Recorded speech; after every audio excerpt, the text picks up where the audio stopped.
আজকে আপনাদের সাথে মনের কিছু কষ্টের কথা শেয়ার করব। আসসালামু আলাইকুম। কেমন আছেন সবাই? আশা করছি ভালো আছেন।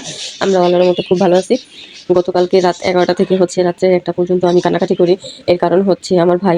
আসলে পৃথিবীতে সবথেকে বেশি মধুর সম্পর্ক হচ্ছে ভাই-বোনের সম্পর্ক। দেখুন আমি কথা বলতে পারতেছি না। মানে সকালবেলাও আমি যখন আমার ভাইয়ের কথা বলি তখনই আমি অনেক বেশি ইমোশনাল হয়ে যাই। সবাই আমার ভাইয়ের জন্য দোয়া করবেন। আরেকটা কথা কি, একটা জিনিস হচ্ছে আপনার নাই সেটার কষ্টটা হইলেও কম। কিন্তু একটা জিনিস যদি দিয়ে নিয়ে যায় তাহলে এর কষ্টটা অনেক, অনেক, অনেক বেশি হয়। তো সবাই আমার ভাইয়ের জন্য দোয়া করবেন। আসলে পৃথিবীতে ভাই-বোনের সম্পর্কের মতো আর কোনো সম্পর্কই হয় না। তো আমি কথা বলতে পারতেছি না। এরপর দেখুন আমি সবাই আমার ভাইয়ের জন্য দোয়া করবেন। আল্লাহ যেন ওনাকে বেহেশত নসিব করে। তো এরপর দুপুরে রান্নাবান্না করি। আর আজকে আপনাদের সাথে কি মনের কথাগুলো শেয়ার করব সেটাই বলতেছি। আসলে আমরা ভাই-বোন ছিলাম মাত্র ২ জন।